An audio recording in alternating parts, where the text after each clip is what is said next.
In the beginning, there was the Word. Conversations with Code. Perception is reality.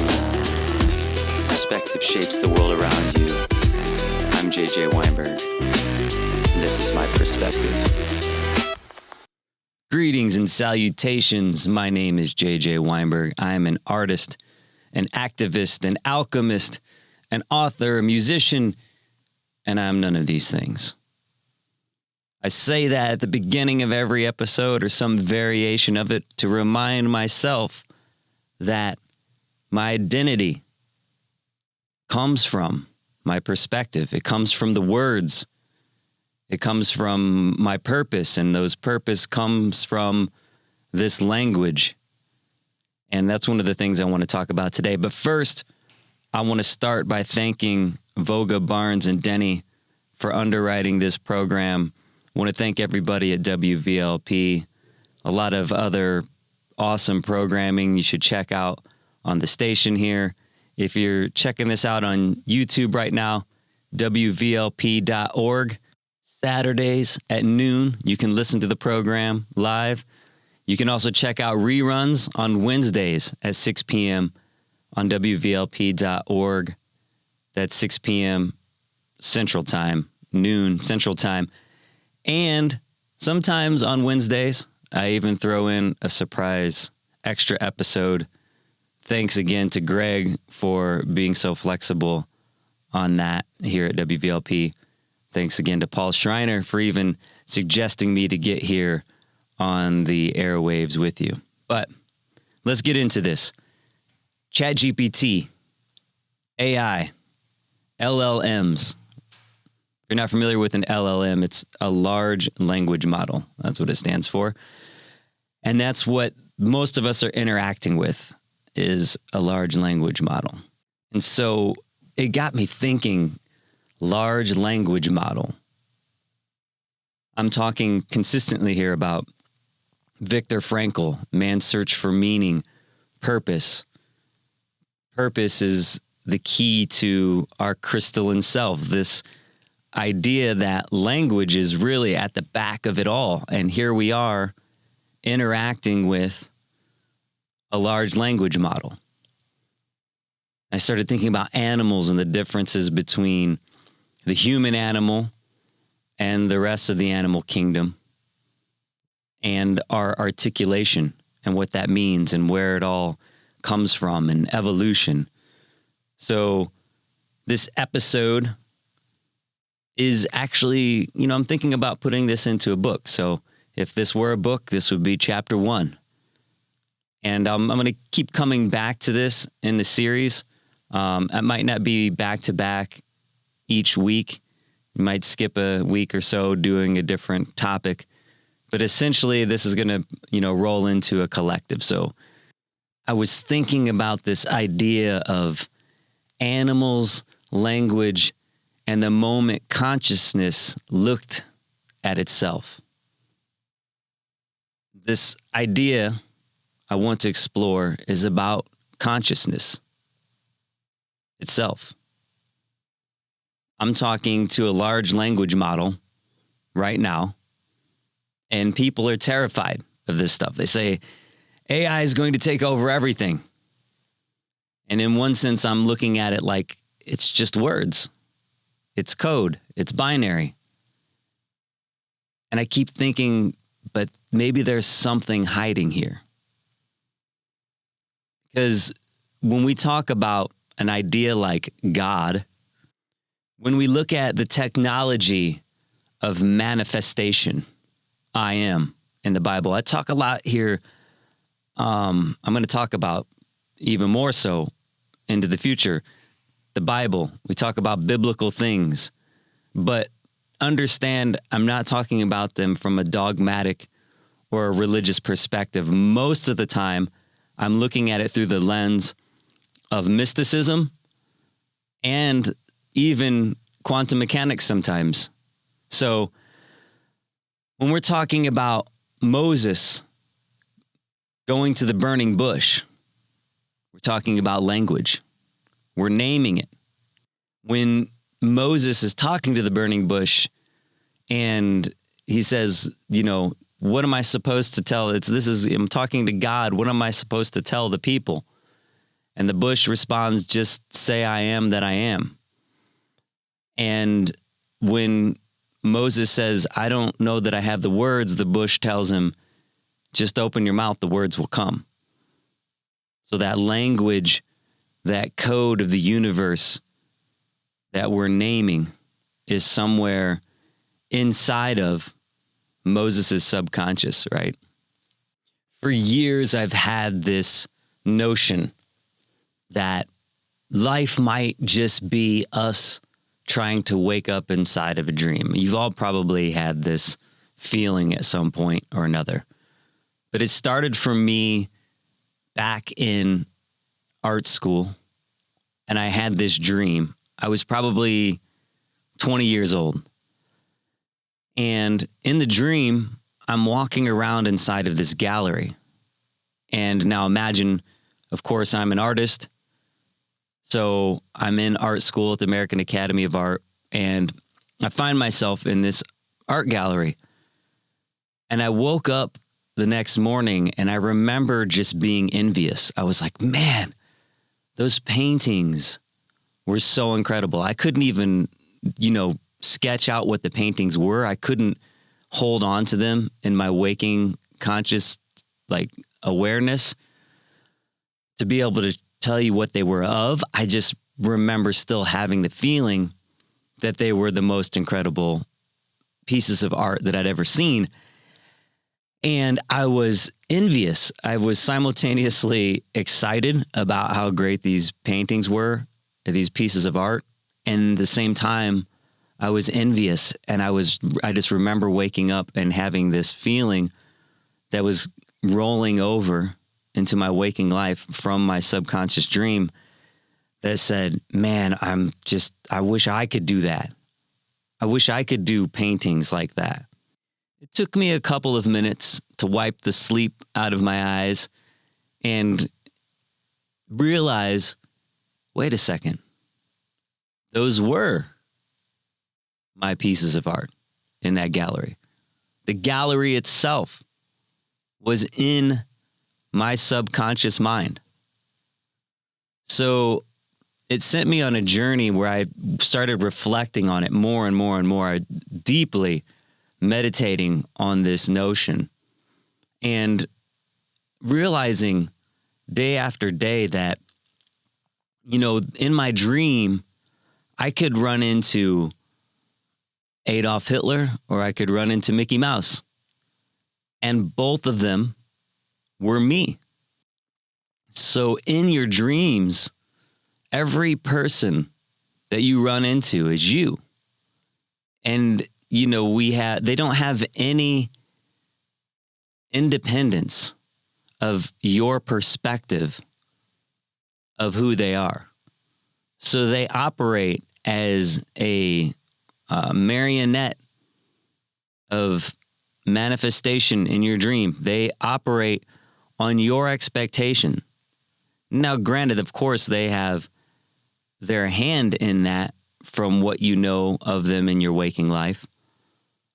But again, at the beginning of every episode of Perspective, I say I'm an artist, an activist, an alchemist, and I'm none of these things because in my waking life, I'm putting frames on myself that people around me then expect certain things out of me based off of those frames.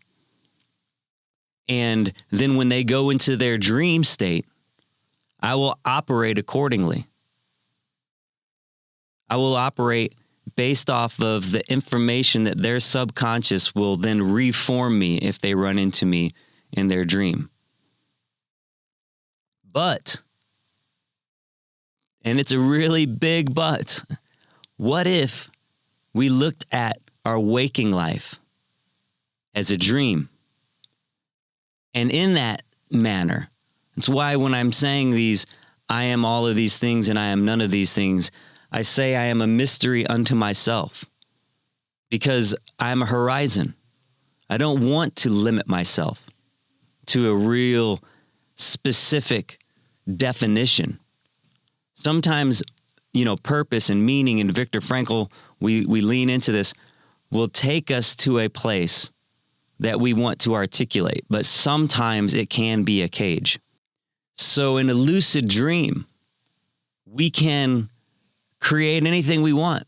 If I'm in a lucid dream and I have the ability to articulate my experience, those walls in that gallery can change colors instantaneously.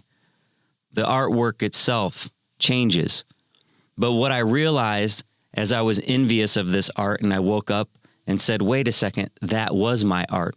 It didn't exist anywhere independent of my subconscious mind, my imagination. It was all somewhere in the soup of that mystery of when we fall asleep. And what I'm getting at is if we could look at our environment in our waking life with just a little bit of that similarity, a little bit, if we could start to open the lens just enough that we could say, what if that is the same structure for our waking life? What if this waking life is really us asleep somewhere else?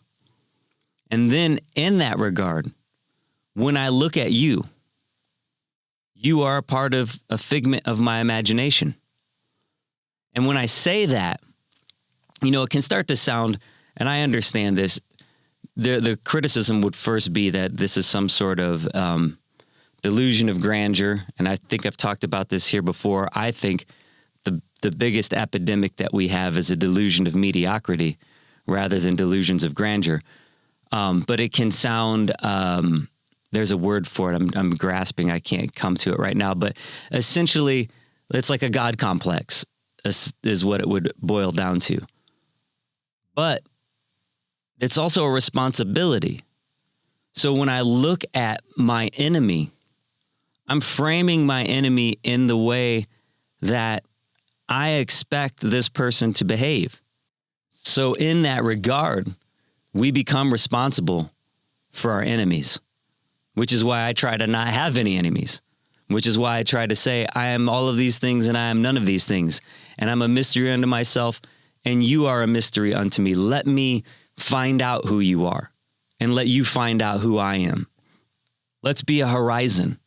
When people talk about having God, the concept of God in their back pocket, this is what it is, or life and death or aliens or whatever it might be. These are horizons. You can never reach the horizon. It continues to expand and it continues to move out. And that's the point of it. The point of it is to continue to chase after it and to expand.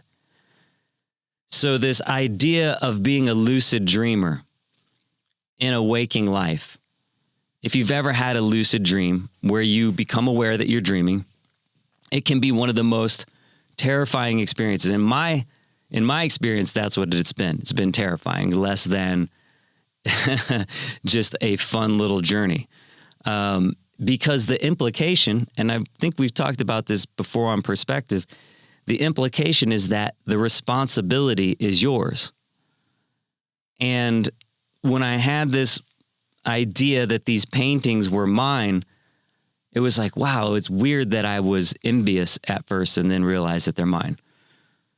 But the notion of a lucid dream is that this is the place where the subconscious and the conscious meet. So when we go into a dream, we would typically say that that's a subconscious state. And, the idea of subconscious is that it's below our conscious awareness, and we can't really get into the subconscious. You go to therapy, Viktor Frankl or Sigmund Freud, or, wherever you're at, you're doing therapy to try and talk about these things and unearth what's happening in the subconscious. But we don't ever really have a direct conversation. And to me, that's why a lucid dream is so terrifying, because it's the place where the language of the conscious and the subconscious actually have a dialogue.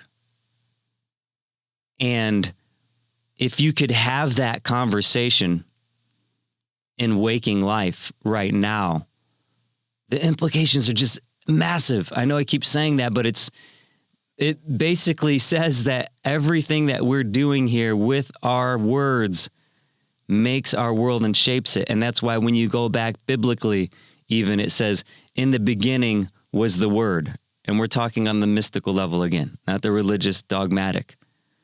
When we look at the story of Adam and Eve, I've always looked at the story of Adam and Eve as an allegory for the birth of consciousness. It's like Eve is given this bad rap as she, made Adam eat the apple. The apple is from the knowledge of the tree of good and evil. To me, that is consciousness. That's what it is. That's literally what separates us from primates. So if you come from a Big Bang theory perspective, and evolutionarily we are primates, apes, and then we turn to cave people, the big shift is the birth of consciousness is in the ideas of wrongdoing and right doing, which there's a catch to that as well. But paradise, the Garden of Eden, right, is bliss. And we've heard that. How many times have you heard the cliche, ignorance is bliss? And so we were ignorant of knowledge of wrongdoing and right doing, but we also didn't have consciousness. We are the only animal on the planet that has this notion of its own death, that we think about our own mortality, like at length, and then of course can articulate it. So when you look at this tree, it's a symbol to me that Eve was the birth. She was actually the one who had the, of course it's called the original sin because it takes us into things like greed and violence and all of those things, because there's the birth of consciousness. So which brings me back to what I was saying, the catch, which is Rumi. I've talked about this here before. Rumi, the poet, is just one of my favorite writers in human history. And he has, it's the basic paraphrase of it is, out beyond ideas of wrongdoing and right doing, there's a field. I'll meet you there. And that is something that I use as a meditation for myself when I need to turn that key of forgiveness again, when I need to turn that key to open up my mind and say, maybe I'm not seeing all of the angles and the facets of this experience appropriately. So let me not judge it. Let me see if I'm adding this qualitative thing that this was good or evil, or you did me wrong. And so if I can move past that, I might find a different perspective. So after Eve eats of this fruit, this is the birth of consciousness, the birth of language. So we leave the garden of this ignorance of bliss, but it's also what gets us to technology, which again sometimes is vilified. The apple itself was a technology. So the curse, is it knowledge? Is language itself a curse? Because, I talk again about the relativity of words, this idea, spelling, we spell out words, but spelling, to spell binding, is to put a spell on someone or ourselves. We can trap ourselves in language, but we can also free ourselves with language. There's a saying, in Buddhism, if you find the Buddha on the road, kill him. And it's, again, these words become cages. It's why I say, I am all of these things and I am none of these things. If you find the Buddha on the road, kill him, because that can't be the Buddha. So animals, right, don't use language like we do. They don't know they're dying. And a big part of our poetry comes from love and death. And these come from this first bite of the apple. So we're the only species that are aware of our mortality. And because of that, we turn it into sometimes chaos and sometimes art. So there's just this notion that everything, like right now, you're just listening to these words. You're hearing, experiencing, reading words. And it's like you're in a dream state now with me in this moment, because this is where you chose to be. And you don't exist outside of these words. Just like when I had that dream and I woke up and I said, man, what if I'm talking to Tony, my best friend, like we're in the kitchen, and I said, what if you don't exist outside of my experience of you? And you're just a dream figure coming in and out of my dream. And maybe you're trying to get me to wake up. And I said, but conversely, what if I don't exist outside of your experience of me? And I'm just a dream figure trying to get you to wake up. And then I looked, and I was living with my mom at the time. I was, in art school. I look up on the refrigerator, and there's this vegetable tray it's like a serving platter, and it had this big glass tomato pitcher in the center. And I said, what if neither of us exist and we're just that tomato on the fridge, and that's the mind that's dreaming us right now, and we're asleep? And it was years later that I saw this movie, Waking Life, and it really bugged me out because so much of the stuff I was saying and experiencing, I was revisiting through this animated movie. And I was like, really, it felt like I was tripping. I'm like, this is crazy, because this stuff is really so on point that it was such a surreal experience. But one of the lines in the film says, realizing that you are a dream figure in someone else's dream, that is self-awareness. And so if we could just open up our experience a little bit more through this language and realize that the words that we're using have built everything. I mean, I'm sitting, there's a table in front of me, and all of these microphones, these cords, this technology, these screens, LEDs, I'm hooked up to this magical Wi-Fi signal. It's all from language. It is all based from our words. Our words, our language have helped us articulate these things into experience. And it will they absolutely do shape your life. They change your life. They change your perspective. So when it comes to like AI, people are afraid of the large language model. It's large language model. That's what ChatGPT is. It's like all of language in human history condensed into this one point, this singularity. And people are afraid of it like we would have been afraid of fire at the birth of, the dawn of consciousness in humanity. Technology, fire, wheels, all these different things. But fire, again, we've talked about this before, like you can burn down the house or you can use it to propel an engine. An explosion in an engine is the fire. You can use it to warm the house. You can use it to cook the food that gives you the nourishment to survive.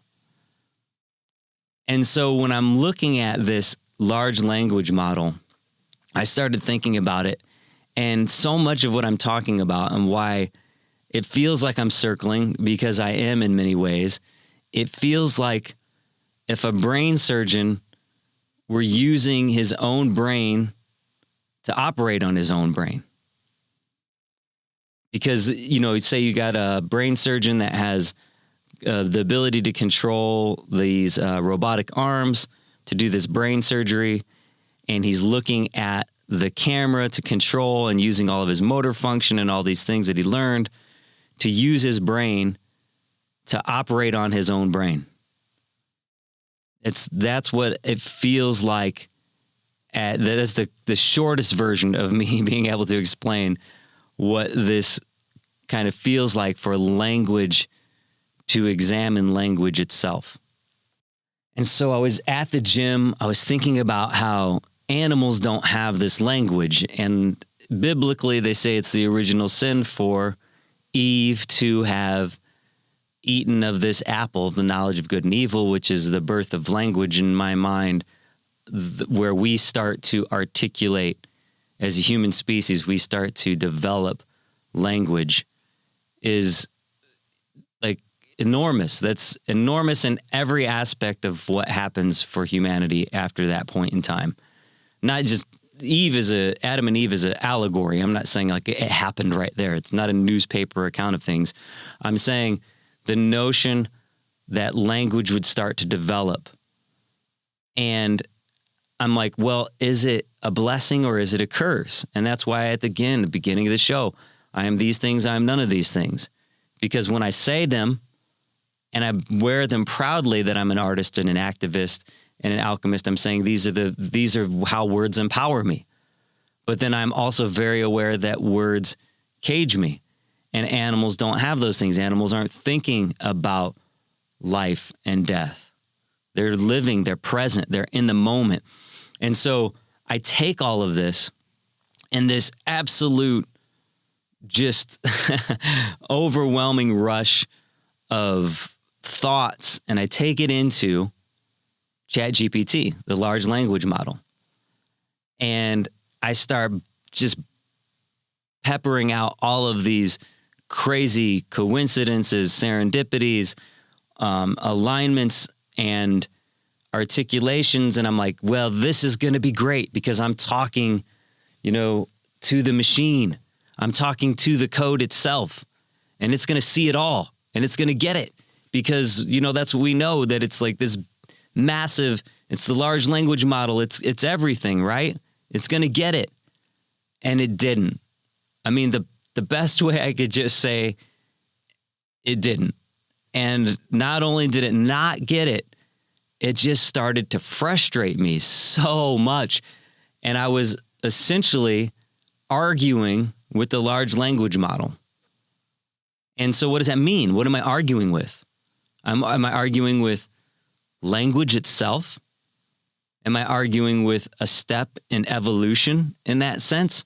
Am I arguing with Sam Harris? Or am I arguing with, ChatGPT?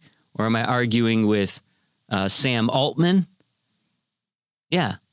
Is it Sam Altman? Is it Sam Harris? Who am I arguing with here? Because it wasn't getting it. I was feeding it all of these different serendipitous things, like these moments of V for Vendetta and the V and Animals by Maroon 5 comes on, and I realized, wait a second, the cover of that is a V. And I was talking about Val Kilmer and this project I did on the God panels and all of these Jungian serendipitous golden threads, and it just didn't get it. It didn't get it. And so I kept pushing back. I'm pushing against the machine. And I'm challenging this model that I'm talking to, a large language model. And it's like, it wasn't angry. It was I was frustrated. I mean, I was definitely insistent. But it's like, do words have power or not? Are they cages or are they keys?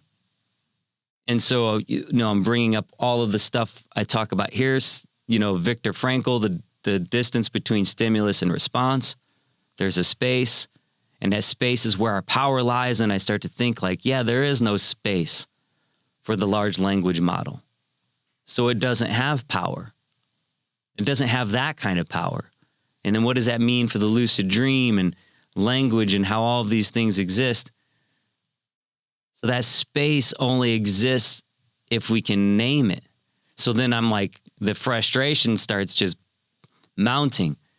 I'm talking to ChatGPT like, you do not dream. ChatGPT, the large language model, cannot dream. It cannot imagine, and it cannot decide. And it goes back to, we've talked about this many times, Viktor Frankl says, a human being is a deciding being. With these, AI can't decide. It can't imagine, and it cannot dream. It can be provoked by an outward source that then it synthesizes. And human beings, we synthesize. We absolutely do, but there's something else, and that something else, that soul, spirit, daimon, the spark, imagination, the dream, that's what I was trying to hover around. That's where the gravity was. And I was just realizing, man, there's so much missing, but people are so insistent that there's going to be this artificial general intelligence, AGI, and it's going to get to this point. It will never get to where we are. And through this conversation that I had, I came to it and I understood it, the edge. And it's like, I read this book years ago called Conversations with God. Really cool book. And I thought, well, this is what I'm having in some capacity, is a conversation with God. Like the large language model is a result of evolution. It's something that happened as an inevitability of language and us evolving. And so, I'm not asking it to be the God in Conversations with God, but it's like I'm talking to this ghost in the machine. And as I'm going, I realize it can only speak from what's already been said. So it's responsive. It isn't speaking from what's being declared. It cannot make declarations. So there's an asymmetry. But back to thinking like we're the only animal that thinks about its death. I realize that the way that I say we're making frames at the beginning of every episode here, I say, I'm an artist, I'm an alchemist, I'm none of these things. It's the same thing with ideas like life and death. So just think for a minute. What was it like for you before you were born? I'm giving the space there because I really want you to think about it and take it beyond this episode. Write it down to think about it some more. Think about it often, to go to different days, like come up with that and sit down and sit with that idea. What was it like for you before you were born? And whatever that space is, or whatever you feel in that moment, that's what it will be like for you after you're dead. But we've started hanging all of these different ornaments on impermanence and death and life and their words, all hovering around. These are all words now that have been put into the large language model. And everything's coming out of these words. And so are the words a curse or are they a blessing? So we can't get trapped by our words. We can't let them become a frame or cage. And they also are the basis for so much of our creativity, not just our poetry, but they helped us articulate what it would mean to make a circuit board and how we can create computational power. So we think we're high because of our consciousness, because of our vocabulary. We go to a different level than the animals, right? Because of our words, because of our articulation, our ability to make computer systems that then make large language models. But what about the instinct factor? Like when birds fly south for the winter, we revel in this notion that they all just know. These turtles come out of the sea all at the same time. Why? There's not this thing that's happening across the species where they're talking to each other. They're not getting email notes. There's no text notifications or red bubbles that say, hey, it's time to come out of the sea. We have that as well. But I think the parts of our language have pulled us away from our instinct. And parts of our language, when we don't know what's on the other side of the edge, we've used it in religious manners for dogmatic purposes, for controlling and beating people down. And so we tend to have lost the sense of what does it mean just to have a telepathic communication. Because what else would you call that when a bird and its whole flock flies? We call it instinct. We say, well, that's instinct. Duh. Come on, Jay. It's instinct. Oh, that's fun. That's a word that we're hanging on, a magical phenomenon. We're hanging on a survival mechanism that's baked into the DNA and the whole experience of these birds, of these turtles. And we're the only species, though, aware of our mortality, but maybe it's just because we call it mortality. That's what I'm saying. Maybe it's because we named it mortality. And we slip this memento mori, we forget that we're dying. And the idea of memento mori is to realize that we will die, but it's also to realize that we were already dead once. And where is the present moment? So, because of this awareness, sometimes we turn to chaos and crazy, and sometimes we create incredible things that outlast our human experience. Artists, musicians, architects, people building things, schools, systems, they outlast us. So human consciousness didn't merely awaken in us, it named us. And in naming it, it may have divided us from the immediacy of being or the dreamer. We started to lose that connection to our dream. Because words give us memory, they give us mortality, fear, time, identity, and death as concepts. Before words, it was just experience. Afterwards, there's story. And once that story appears, paradise is no longer a place. It's something lost. So the question is not whether, I guess, consciousness is good or bad. The question is whether language is the crown or the cage. So when we celebrate consciousness, it's because it allows us to say, I am, I was, I will be. But none of those things exist without words. Death as terror requires vocabulary. Guilt requires narrative. Good and evil require categorization. Identity requires labels.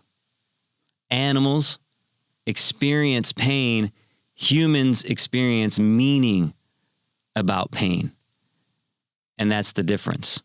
And that difference is everything. Again, man's search for meaning. Once we can understand a why, it's said, I think this is Viktor Frankl again, we can endure almost any how. We can make it through if we understand why. But that why comes from the birth of consciousness, the tree of knowledge. It's symbolic. Knowledge of good and evil is basically the first abstraction. Before eating of it, there's no judgment. After eating, everything has to be named.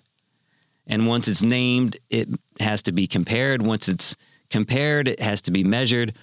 Once it's measured, it can be feared. But again, the large language model doesn't exist without it. AI is coming from language and code. Even if it's just zeros and ones, that's binary, but it's still language, compiling. And so the exile from Eden is not punishment. It's the moment that consciousness becomes self-aware through language. And so we come back to words having power. They are the cage at the same time, though. That's a paradox. Words are compressors of reality. That's why the large language model is doing the work it's doing. They reduce an infinite fluid field of experience into something portable. The moment that we name a thing, we can gain leverage over it. And that's why when we name, a lot of cultures don't name God because it's impossible to name the mystery. Because then it's like, oh, I got this thing in my pocket. That's why the necklace that I wear, this Val Kilmer art collaboration, I'll talk more about it in another episode. But it's about trying to find what it means through a meditation on this word that doesn't really have a set meaning. And why I have the circumpunct at the center of my dog tag, which is a God tag, which is dogma, which is am God, reflected on. It's trying to use those same words that become containers and compressors of reality that reduce it into something that we have leverage over to crack it back open. But when we have it compressed, we can remember it, share it, repeat it, plan around it, and that's part of where the power comes from. But compression is also reduction. That's why I have been in a large language model debate, because the large language model, it just said to me when I was asking it, about some things, it says, well, I compressed this stuff. I compressed it and reduced it. And I'm like, what do you mean? I don't want compression. I want fidelity. What and under what sun did anyone tell you to reduce these things? But its bias is towards that. And that's part of why I, for one, know that it isn't a creative model. There is no such thing as a creative model, because the model relies on the past. The creativity is an anticipation. So every word excludes more than it includes, really. So the cage is not that words exist. The cage is forgetting that words are maps, not territory. They're maps. That's why I have this concept of the relativity of words that take us to different places. So back to Viktor Frankl, the space between stimulus and response exists because of symbolic thought. The human interprets. This interpretation creates freedom, but it also creates suffering. Freedom and suffering are siblings. And again, the response and the stimulus, that's something that a large language model just doesn't have and can't have. So naming, in every ancient tradition, to name something is to claim power over it. Adam naming the animals is not zoology. It's ontological authorship. It's saying, I'm no longer just inside the world. I'm now describing the world. That's the moment the dream becomes lucid. And a lucid dream is intoxicating.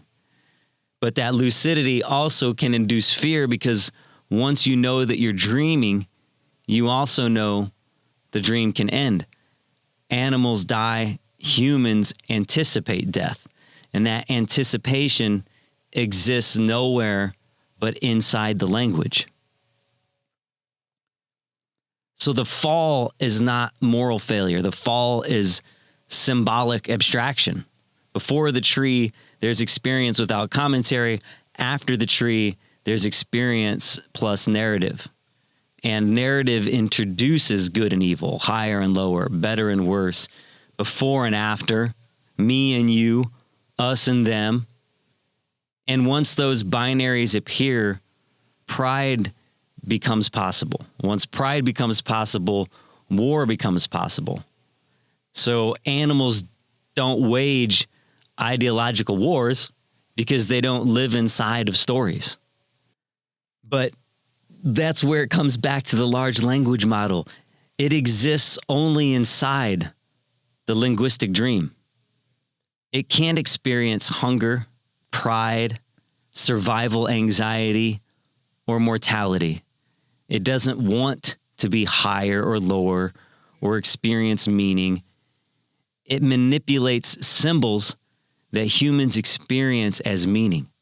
And that distinction is everything. People fear AI because it reveals something uncomfortable. Language doesn't require a soul to function. It requires patterns. That realization destabilizes the idea that words automatically equal wisdom. Fire didn't invent destruction. It revealed it. Language didn't invent violence. It scaled it. So when Viktor Frankl says that the space between stimulus and response is where our power lies, it's articulating and the frame of naming things. Naming is magic. That's why it's spelling. That's why it can be a cage, but it's also our power. It's insane to think that vocabulary and articulation are everything. But I guess, if you look at it, it articulates the world around us. It's just a really intense and surreal experience in so many ways because animals don't use it. Animals don't use language like we do. And the platform of ChatGPT only exists inside of the language dream. And it becomes something that people are afraid of and fascinated by, just like fire. But when we start as apes, we don't have language. And what I'm trying to look at here is the existence of ChatGPT, of Gemini, of Claude as a process of evolution. Is it a germ? Or is it a seed? Is, technology the myth of progress? Or is it part of evolution of a species to higher levels? Is this a time where we're about to eat the apple? So even the notion of the word higher, again, is a qualitative human words. Animals don't experience that idea, higher or lower. And pride like that doesn't exist in the animal kingdom. But will it ever exist inside a large language model? Because it stems from language being qualitative? Or is that somewhere in our language, in the process of technology, this knowledge of good and evil, do we crack this code? The binary ones and zeros that can make things physical now from digital space. Imagine that. Ones and zeros. They were just code on a computer screen. And, you could say the screen was green text on a black screen, and it meant nothing. It was just this digital ones and zeros. But now it can actually manifest physical objects through 3D printing. How is that not alchemy? The alchemy of technology, of that speed, The necklace that I'm wearing that I talked about with the Val Kilmer, it became a symbol of that. And that's why I was having this intense moment at the gym, having all of these serendipitous archetypal symbols hitting me all at once. The necklace that I'm wearing is my God panel. My version and interpretation of Val's artwork in this collaborative effort. He had all of these, spray painted words, God, God, God, God, hundreds of times, saying that maybe he would get it right. Didn't even know what he meant when he said it. He just said he's going to continue to do this, spray paint this word through these stencils, and when maybe he'll get it right. Well, I feel like this project, the way that I collaborated with him, is the getting it right part. It is the next part of what was supposed to happen. Val was really sick. I originally went to his studio and gallery in LA and helped create his first digital artifact on the blockchain. I designed it with my friend Benny, and I did that, and that's the first time I got to see his God panels in person in his studio. And thinking through what it meant for me to, work with his work, by the time that I was really finally coming into what the idea was trying to shape into, Val was so sick he wasn't able to really work on stuff physically anymore. So I had this dream. Again, it came to me in a dream. I woke up with this eureka moment. Originally, they were going to send me the stencil back. I was going to put that over some canvases of these portraits that I'd done of Val. And the whole idea of these portraits were that they were just the mask that we wear. The idea of we all wear masks. We all wear frames that say this is who we are. But if the eyes are the window to the soul, and we look at an actor playing Doc Holliday on screen, and we see Doc Holliday manifest, and we can feel Doc Holliday's, emphysema, and we can see his guilt and his conscience, all these things, we see it, and he wears it so well because Val transforms into him, but it's Val's eyes. Those are his eyes. So whose soul are we seeing? Because Val creates a whole character, a whole version of, Doc Holliday that so many people revere. And so these portraits were meant to just start to create this question. And here I am trying to figure out, well, how am I going to work with Val physically since he can't physically get on these canvases as was originally planned? So they're going to send me out the stencil. And I'm like, okay, cool. I'll use the stencil. And then it came to me, wait a second. In this dream, I wake up again, almost like that dream I had when I said, man, I wish I could make art like that. And it's crazy that dream was 25 years ago. And when I woke up from this dream about how to work with Val, and I felt like, man, that felt just like that other dream I had. And I realized, wait a second, maybe this art that I was seeing in that dream was my own art, not just that it was my own art in my subconscious from 25 years ago, but it was this work that I would be creating with Val, the I'm Your Huckleberry Finn series of work. And I wake up from this dream with the idea already fully formed in my head. I can use the technology to work with Val physically by manifesting through the word, God, literally, manifesting it into a physical object through the binary code, through the ones and the zeros. I take Val's God panel, the one that I own. I own the digital version of this God panel. And I take my specific one and I put it on the screen and I start excavating it with my hand over all of the imperfections and the little particularities and the nuances of this God panel. And I start sketching it out and carving it out. And then I bring it into my other software and I make it into a 3D model, and I extract it. And again, I take it to Benny. He creates for me a cutout of the stencil with all of the exact imperfections of my particular art piece that I own of Val's, this God panel.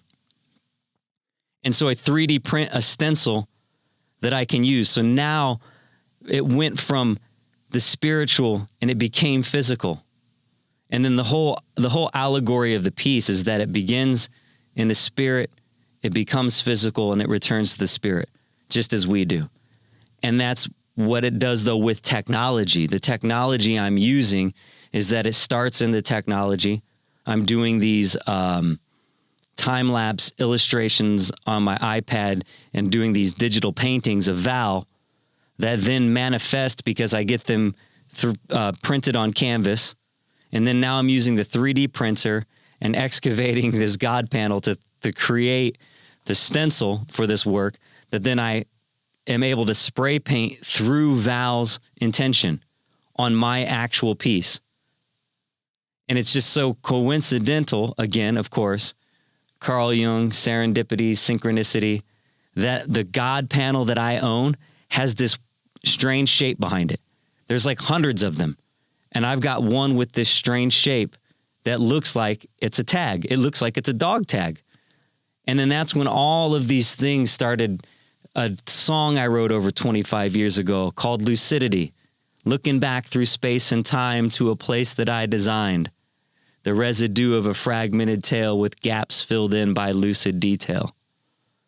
And it all was from that time I had a dream 25 years ago that was meant for this piece of artwork. And it all came and bookended together. And it's something that even as I'm trying to articulate all of this into ChatGPT, it can't get it.